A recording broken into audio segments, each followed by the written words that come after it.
Hi friends, welcome to Deepika's వంటలు. ఈరోజు మన టేస్టీ రెసిపీ బోండాలు. దీన్ని ఎలా తయారు చేసుకోవాలని నేను చెప్తాను, మీరు కూడా ఒకసారి ట్రై చేసుకోండి. మార్నింగ్ బ్రేక్ఫాస్ట్కి, ఈవినింగ్ స్నాక్స్కి చాలా బాగుంటాయి. 2 కప్పులు ఇడ్లీ పిండి తీసుకోండి. ఒక స్పూను ఉప్పు, 1/2 టీ స్పూన్ వంట సోడా, కొంచెం కరివేపాకు, కొంచెం కొత్తిమీర, ఒక 5 పచ్చిమిరపకాయలు, ఒక పెద్దది ఆనియన్ వేసేసుకొని ఇదంతా కూడా ఒకసారి కలిపేసేయండి. ఈ విధంగా నేను వీడియోని కొంచెం ఫాస్ట్ పెట్టాను. ఇప్పుడు 1/2 టీ స్పూన్ జీలకర్ర, ఆయిల్ పెట్టుకొని హీట్ అవ్వాలండి. డీప్ ఫ్రై సరిపడా ఆయిల్ పెట్టుకోండి. స్టవ్ వెలిగించుకొని ఇప్పుడు మనం కలిపి పెట్టుకున్నాం అది బౌల్, చిన్న బౌల్లో తీసుకొని ఆయిల్లో వేసేసుకోవాలి. రోజు ఇడ్లీ తిని పిల్లలు బోర్ కొట్టింది అంటారు కదా, అలాంటప్పుడు ఇడ్లీ మానేసి ఇలా ఇడ్లీ పిండితో ఇలా బోండాలని ట్రై చేయండి. చాలా టేస్టీగా ఉంటాయి. మనం కొద్దిగా వంట సోడా వేస్తున్నాం కాబట్టి చాలా బాగా పొంగుతాయి.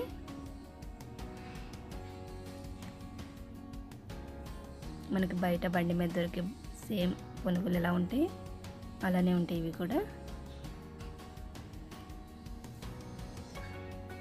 ఈ కలర్ వస్తే సరిపోతాయి.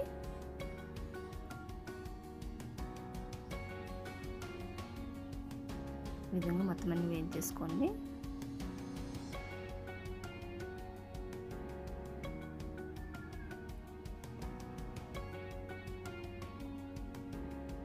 అన్నీ కూడా అలానే వేసేసుకోండి. పిండిని అరచేతిలో పట్టుకొని ఇలా మన బొటన వేలు, చూపుడు వేలు మధ్యలో నుంచి వచ్చినా కానీ మీకు చాలా రౌండ్గా వస్తాయి బోండాలు అనేది. అలా ఒకసారి ట్రై చేయండి, ఇలా ఒకసారి ట్రై చేయండి.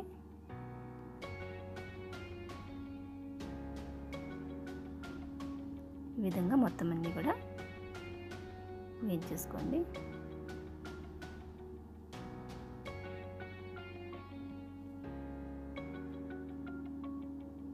ఈ కలర్ వస్తే సరిపోతాయి. కొంచెం పెద్ద సైజు కావాలంటే కూడా పెద్ద సైజు కూడా వేసుకోవచ్చు.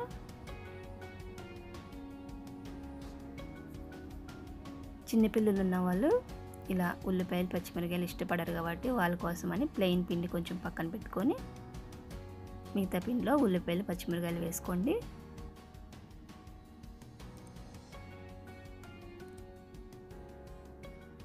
ఈ విధంగా మీడియం ఫ్లేమ్లో పెట్టుకొని వేయించుకుంటే లోపల వరకు వేగుతాయి. కొంచెం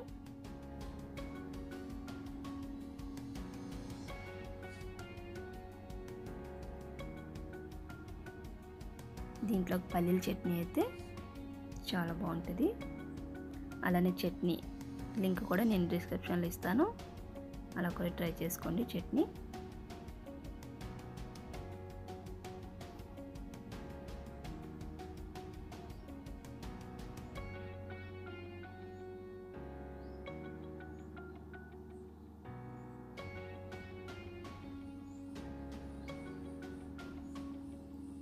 ఇప్పుడు మనం ప్లెయిన్ పిండితో వేస్తున్నాము. చిన్నపిల్లలు ఉన్న వాళ్ళకి ఇలా పచ్చిమిరపకాయలు వేయకుండా ఇలా ప్లెయిన్గా ట్రై చేయండి.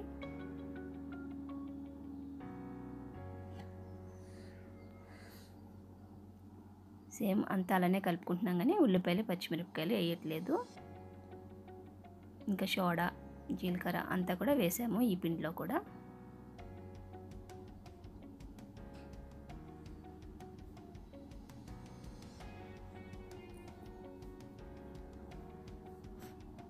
ఈ విధంగా వేసేసుకోండి.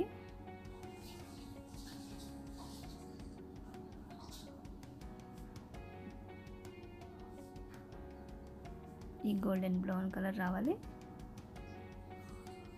అంతే అండి, చాలా టేస్టీ ఇడ్లీ పిండి బోండాలు రెడీ అయిపోయినాయి. మీరు కూడా ఒకసారి ట్రై చేయండి. చూస్తున్నారుగా, ఈవినింగ్ టైంలోకి అయితే చాలా బాగుంటాయి. అలానే మన ఛానల్ ఎవరైనా కొత్త వాళ్ళు చూస్తున్నట్టయితే సబ్స్క్రైబ్ చేసుకోండి. పక్కనే ఉన్న బెల్ ఐకాన్ ప్రెస్ చేస్తే నేను ఏ వీడియోస్ మీకు వస్తాయి. మరిన్ని రెసిపీస్ కోసం దీపికాస్ వంటల ఛానల్ని సబ్స్క్రైబ్ చేసుకోండి. చూస్తున్నారుగా లోపల ఎంత బాగా ఉడికిందో, గుల్లగా వస్తాయి కొంచెం సోడా పొడి వేయడం వల్ల, వంట soda. Thank you. Thanks for watching.